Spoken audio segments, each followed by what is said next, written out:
Allô? Alors, ce live vise essentiellement à porter sur un certain sujet dont je vais donc vous parler tantôt. Question de pas rentrer tout de suite dans le sujet. Mais en attendant, pourquoi pas y aller avec certains announcements du genre, premièrement, les heures du sit-in, ou plutôt des sit-in. Donc, d'une part celui de Québec, d'autre part celui de Montréal. Quand même bon à savoir. Hein? Fait que pour ce qui est du sit-in de Québec, on parlerait de à cette heure, ça serait juste samedi et dimanche de midi à 20h. Tandis que dans le cas de sit-in de Montréal, ça serait plus le vendredi et samedi à partir de 18h. Donc c'est un sit-in de soir, toi.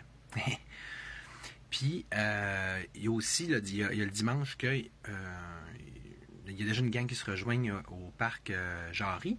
Fait que dans le fond, c'est ça, là, Nico, en tout cas, risque de pas mal essayer de se greffer à eux dans le but de les inviter à se greffer à nous autres. Donc, parce que ça, c'est comme une petite problématique, là. Pourquoi que des gens de la résistance se rencontreraient à deux endroits différents plutôt que un, là, tu sais, puis de façon un peu plus ciblée, là. Bon, fait que ça, c'est fait, fait que c'est ça qui est ça. Maintenant, il y a une autre affaire que je voulais vous demander. En fait, j'avais fait un post dans ce sens-là cette semaine. Pas eu un grand rebound, fait que je vais essayer de passer un peu par un live justement. Fait que je vous lis la publication, ça va être plus simple de même. Existe-t-il à quelque part une liste des médecins, avocats, professionnels ou personnages, disons, un peu plus connus, qui auraient donc perdu leur job au cours des dernières années, que ce soit en raison de leur statut vaccinal ou de leurs opinions politiques, ce qui, bien entendu, ne saurait sans doute représenter une meilleure preuve de totalitarisme. Ding ding, mon buzzword préféré, dans lequel nous nous trouvons donc déjà plongés.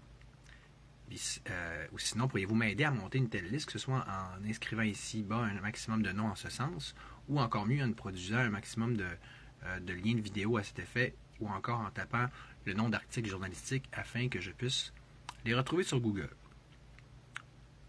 Fin de l'annonce, ou plutôt de la demande. Fait que là,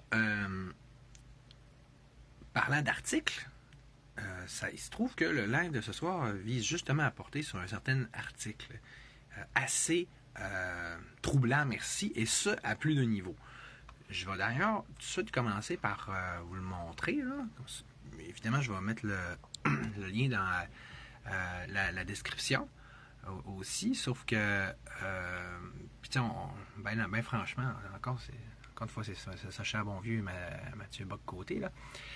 Puis, je pense que j'aurais comme pas le choix de vous en faire la petite lecture, là, comme ça m'arrive des fois. Mais avant toute chose, j'avais dit que j'allais vous dire c'était quoi la thématique, mais en fond, je sais pas si vous avez remarqué qu'on est déjà dans une situation telle qu'on a ce qu'on appelle, en contexte totalitaire, la police de la pensée, toi.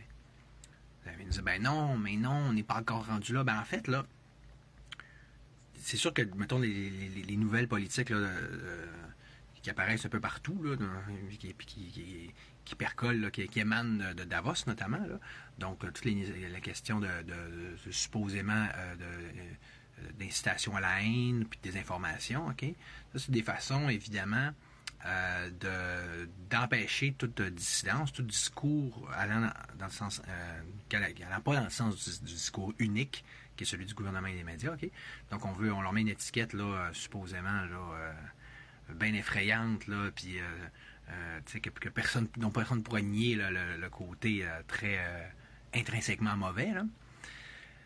Fait que ça on sait que c'est en branle. On a vu parler du projet de 57, du projet CCC 63. C'est toutes des façons vraiment de détruire la liberté d'expression, là, encore une fois, en disant ce genre de discours est permis, salut Adam, tel autre type de discours n'est pas permis, n'est pas admissible.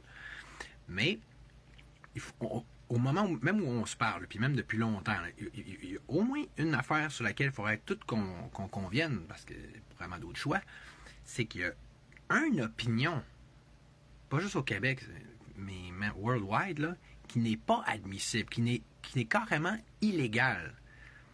Et c'est celui du négationnisme, autrement dit, donc de nier la réalité de la Shoah, okay? Donc de l'Holocauste juif, nazi, etc., etc., etc.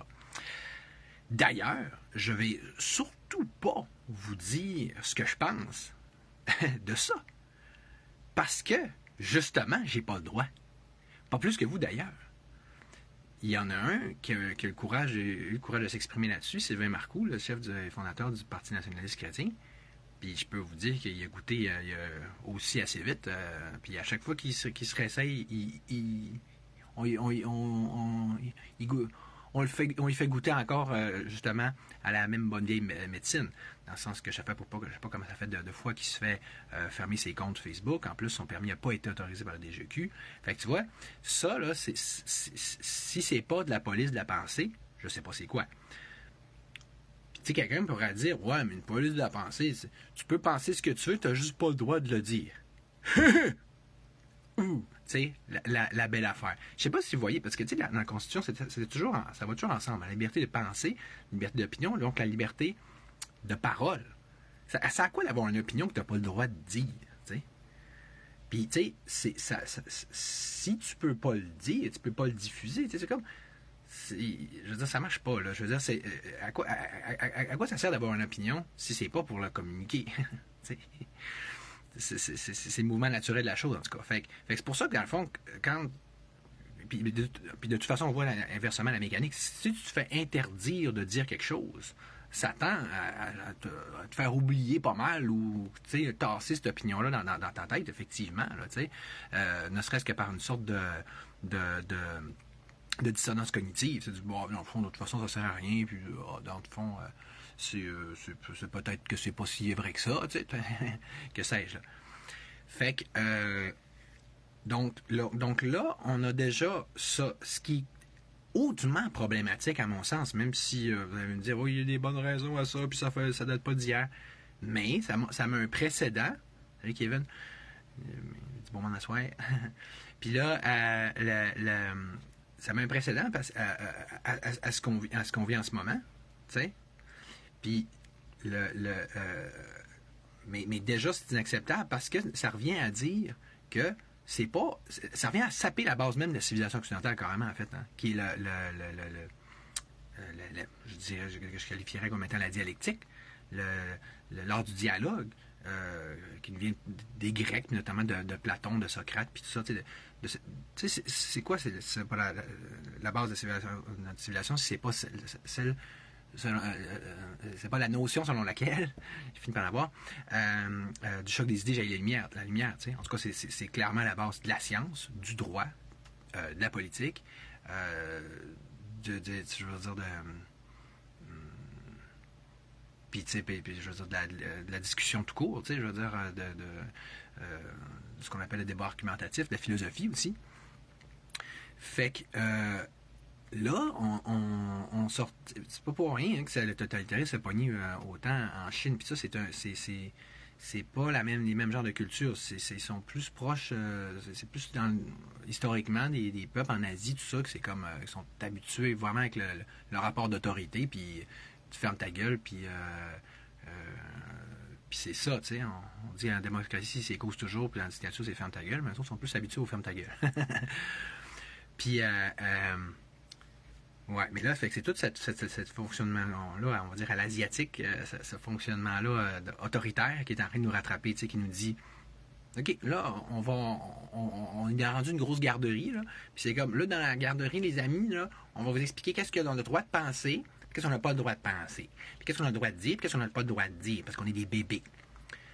Comme si, un cas comme la Shoah, là, ah ouais? Ah, d'un coup, là, les règles là, de discussion puis de validation de la vérité là, qu'on a appris puis qui fonctionnent depuis des millénaires, là, il y a shop, là, ça marche plus. Non, c'est trop gros, c'est un gros dossier. Ah ouais. Oh. Et c'est trop gros pour qu'on puisse en parler. D'un coup, là, c'est plus bon, la dialectique. En dialogue, on ne serait pas capable de faire éclater la vérité, de voir c'est-tu vrai, c'est-tu pas vrai, qui a raison, qui a tort. Hein? Ou on veut nous empêcher de voir qui a raison. Encore plus louche. Remarquez, j'ai pas encore dit mon opinion là-dessus. Là. Je le dirai pas. Mané, c'est ça. Si tu es intelligent, puis tu es dans un contexte totalitaire, puis tu sais que tu l'assumes, tu vas ben là, t'as deux choix. Ou tu t'amuses à désobéir puis à te ramasser en tôle, ou tu essaies de naviguer à travers ça. Mais déjà, on est pogné pour faire ça, ce qui est pas bon, ce qui est pas normal, ce qui est pas sain. OK? En passant, là, on devrait être tout en mode alerte rouge depuis hier, puis avant-hier, puis des décennies. Là, l'article que je vais vous lire, ce qu'on voit, c'est comme de fait. C'est toujours, en politique, il y a toujours ce mécanisme-là du pied dans la porte, du précédent. Là, si tu commences, si tu laisses un peu de pouce puis de corde au gouvernement, là, notamment, il va en prendre toujours plus. Là. Fait que là, regardez, là, ça sera, on le voit dans l'article, la mécanique, on part pratiquement là, de ce genre de police de pensée-là, d'interdiction, notamment de nier la Shoah, là. Puis on l'étend à plein d'autres dossiers, au moins tout aussi complexes et importants. OK? Fait que allons-y. Fait que comme je vous dis, c'est ça l'article, c'est ça là qui vient d'arriver. Là. Journal de Montréal, bas côté. Fait que là, donc, je vais arrêter. Je vais quand même garder ma face quand je veux dire, voyons, dans la caméra, là, quand je vous lis quelque chose, parce que sinon, tu sais, lire un texte, on m'a dit, c'est peut-être encore ça qui va être moins plate. Allez voir mes super expressions faciales. Donc, allons-y d'abord d'un rappel. À l'été 2021, le Canada dans son ensemble, mais avec lui la planète entière, a été horrifié d'apprendre qu'il y aurait, à Kamloops et ailleurs, des cimetières clandestins, presque des charniers, où auraient été enterrés de jeunes autochtones victimes du système des pensionnats. Des preuves viendrait bientôt documenter cette sinistre nouvelle, confirmant les accusations de génocide lancées contre l'État canadien. Fait que, ça aide aussi à comprendre pourquoi que, on tactique, on entend ça depuis un bout, là, surtout de la part, mettons, de Chani Piat et d'autres autochtones qui disent Trudeau, génocide, Trudeau, génocidaire, tout ça. Bon. Mais le temps passait et un doute est apparu. Les preuves tardaient, comme si elles manquaient. Peut-être que là, c'est peut-être pas un si vrai génocide que ça, mais regardons. Ce qui vient d'un coup fragiliser le récit de l'été 2021. C'est ce que nous rappelait Isabelle Haché de la presse, qui donne aussi la parole à Jacques Rouillard, un historien contestant ce qu'il juge être des accusations mensongères. Rouillard ne conteste évidemment pas l'histoire dramatique des pensionnats. Il ne conteste pas le mauvais sort des jeunes Amérindiens passés par là. Il ne conteste pas que le taux de mortalité a été disproportionné dans ces pensionnats. Mais c'est là que le fun commence. Il conteste vigoureusement l'idée du meurtre de ces jeunes Amérindiens, tout comme l'idée qu'ils auraient été jetés dans des cimetières clandestins pour cacher le crime génocidaire canadien. Là, je sais que l'idéologie, c'est fort sur ce dossier-là, puis en plus dans nos gangs de résistants, là. Puis là, vous devez commencer en dissonance cognitive. Oui, mais nous, on le sait, puis on sait que c'est vrai, bien, parce qu'on veut que ce soit vrai. Oui, je sais, c'est ça le problème. OK? C'est ça. Moi, peut-être que c'est parce que j'ai une formation scientifique, là, mais là, c'est ça que j'essaie de... Le gars, c'est un historien, OK? Puis il regarde les faits, là, les preuves. Okay? C'est rien de ça qui est question. Donc, jusque-là, on l'aura compris, le dossier mené par Isabelle Haché est d'utilité publique. Mais soudainement, elle se croit, écoutez bien ça, obligée de donner un gage au politiquement correct, comme elle en a l'habitude. Normal, les médias subventionnés, ça fait partie de tout régime totalitaire, hein? Donc, c'est des petites propagandes. Il faut bien que ça serve. Hein? Donc, dans son article, elle présente ici comme un réflexe très blanc l'idée que pour établir que des crimes ont bel et bien été perpétrés, il faut des preuves solides, des enquêtes criminelles, des fouilles, des examens médicaux légaux. Qu'on me permette de répondre poliment, c'est beaucoup évidemment qui parle ici. De quoi parle-t-elle? Les Noirs, les Arabes, les Latinos, les Amérindiens seraient étrangers à l'exigence de preuves lorsqu'une accusation est lancée? On pourrait entendre Robin D'Angelo qui explique dans sa théorie de la blanchité que le rationalisme, la science et la ponctualité seraient des exclusivités blanches, ponctuellement potentiellement discriminatoire pour cela. On voit que ça s'en va dans une bonne direction, hein, ces discours de woke-là. Hein. On voit que ça a vraiment des effets très, très positifs. Là. Demander des preuves n'est pas un réflexe blanc, mais de bon sens. Haché ajoute, mais surtout, il faut comprendre que l'objectif des communautés autochtones n'est pas tant de prouver un crime que de faire le deuil de leurs enfants morts. D'accord, on comprend parfaitement, mais le fait est qu'on ne lance pas des accusations de massacre ou à plus forte raison de génocide à la légère. On le fait encore moins quand le gouvernement Trudeau, parce que là, juste avant de continuer, je ne sais pas si vous voyez que les couches de marde, là, les couches de complexité, salut Mylène, bonjour, dans cette histoire-là. Là, parce que déjà, là, il y a une première couche de merde que j'avais établie moi-même en parlant de police de la pensée, puis de choix, puis ça. Là, on a mis une deuxième couche de caca avec l'histoire de « Ah oui, tu sais, demander des preuves, c'est blanc, ça. » Ouais, c'est fin hein, pour les Noirs, son nono, ils n'ont pas besoin de preuves, eux autres. Mais là, tu vois que là, Haché, là, elle rajoute une autre couche de caca parce qu'elle dit « Oui, mais là, il faut faire plaisir au gouvernement en disant que... » en dramatisant tout, puis en argumentant de façon émotionnelle par rapport aux Amérindiens. Mais regardez ce qui suit, justement. On le fait encore moins, donc prendre des massacres à la légère, quand le gouvernement Trudeau, comme le sait Haché, envisage de pénaliser, de criminaliser même, les discours remettant en question la version amérindienne de cette histoire, même si on vient de voir que c'est factuellement douteux, qui encore une fois semble infirmer sur le plan factuel. Donc, il dit la même chose que moi. Il s'agit de créer un tabou historique, juridiquement codifié, fondé sur une tradition orale, et non scientifique ou historique, là, qui le remettrait en question, soit à partir de faits nouveaux, soit à partir d'une relecture de l'histoire, serait accusé de délit d'opinion, police de la pensée, délit d'opinion, de discours unique, et très concrètement de délit de blasphème. Donc, on devient dans une religion. Là. On devient dans une théocratie. Puis, en plus, vous voyez comment c'est de la science douteuse en arrière? Ben oui, toi. Ça vous donne-tu l'impression que c'est vrai, la Shoah? Tant qu'à ça! Oh! Comment ça se fait qu'on met des dogmes, qu'on empêche la discussion? Ça sonne louche dans deux cas, là. Je dis pas... Hey, j'ai pas dit que c'est pas vrai, la Shoah. Jamais je dirais un tel blasphème. Parce que même si je le pensais, j'aurais pas le droit de le dire. D'ailleurs, regarde comment il suit. C'est d'ailleurs déjà le cas. On parle des négationnistes des pensionnats, comme on trouve des négationnistes de la Shoah. C'est-tu un addon que quand le gouvernement y impose une façon de penser, que la science semble un peu louche en arrière?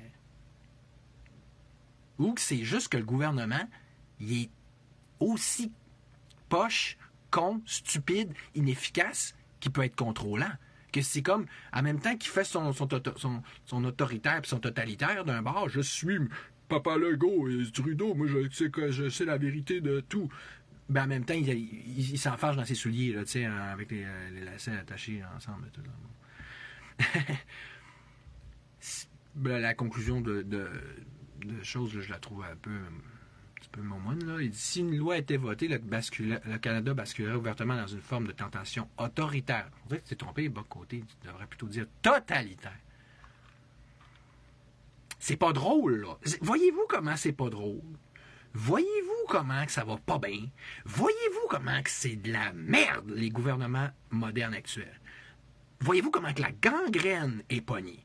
Puis là, après ça, c'est moi, avec mon parti libertarien, puis notre anarchisme, à moi puis à toi, qu'on est radicaux, qu'on exagère, puis qu'on est utopique. C'est nous les utopistes. Parce que de continuer avec le système actuel, c'est pas, je veux dire, stupidement naïf, là. C'est pas genre pousser la naïveté à des degrés, là, que ça en est de la folie pure, là. Je veux dire, ça en est presque, pathologique, là. Le voyez-vous comment ça va? Non seulement comment ça va pas bien, mais que ça dégénère à vue d'œil, là. C'est comme de façon exponentielle, là. Tu sais, quand je dis que l'État, c'est devenu un monstre de Frankenstein dont on a perdu le contrôle, là. Ben, l'avez-vous lu? Allez donc le lire, ou écoutez le bon vieux film là, des années 1930. Là. C'est parce que, à la fin, là, Frankenstein, le docteur, là, il est intelligent, tu sais, c'est lui qui l'a créé, le scientifique. Fait que, puis il est assez intelligent pour comprendre qu'il a fait une crise de gaffe. Puis là, il se dit, ben regarde, il n'y a pas 36 000 options. Le monstre, faut le tuer. Je lui ai donné la vie, faut que je l'élimine. Là, la police qui me regarde, je parle pas, non, pauvre petite police. Non, j'ai pas dit tuer quelqu'un physiquement. OK? Allez vous coucher. Nanane.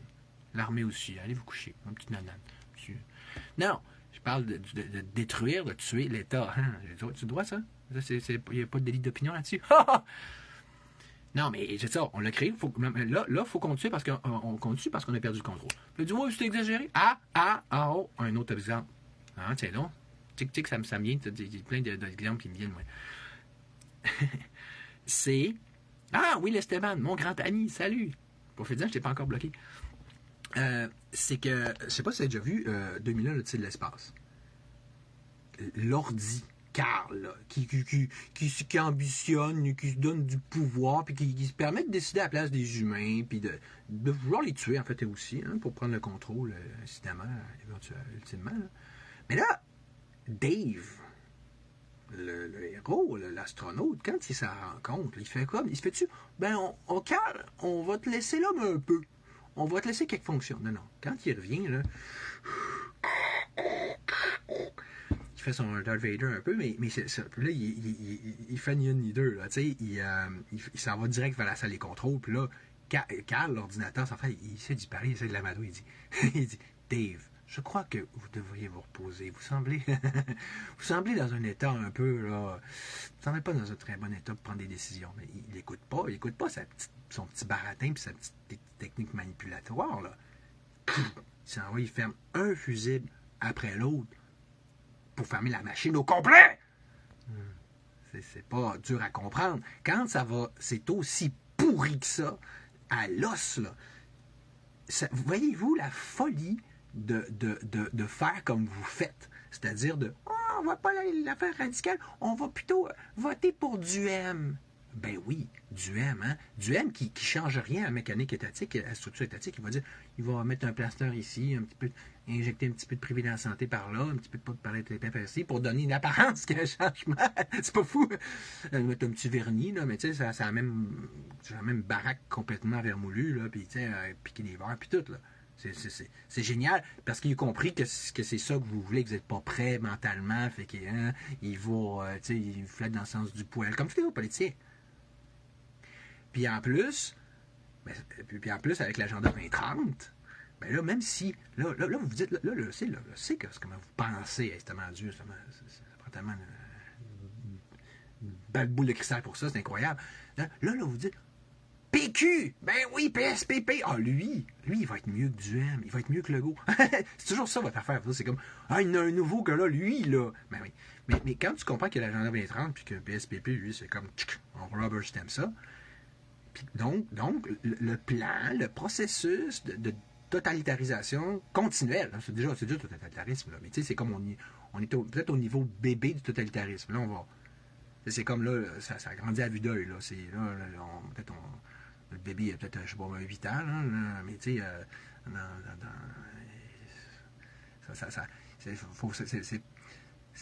l'année prochaine, il n'y aura pas 9 ans. L'année prochaine, il va avoir genre 12 ans. Tu comprends? C'est pas les mêmes. C'est comme un animal, là, ça grandit plus vite. Là. C'est pas fort quand. En tout cas, vous voyez ce que je veux dire. Fait que, tu sais, c'est ça. Fait que là. Donc, l'agenda 2030, okay, je n'ai parlé à mon discours, je ne me répéterai pas, mais tu sais, au pire, si vous ne comprenez rien, mais comprenez au moins ça.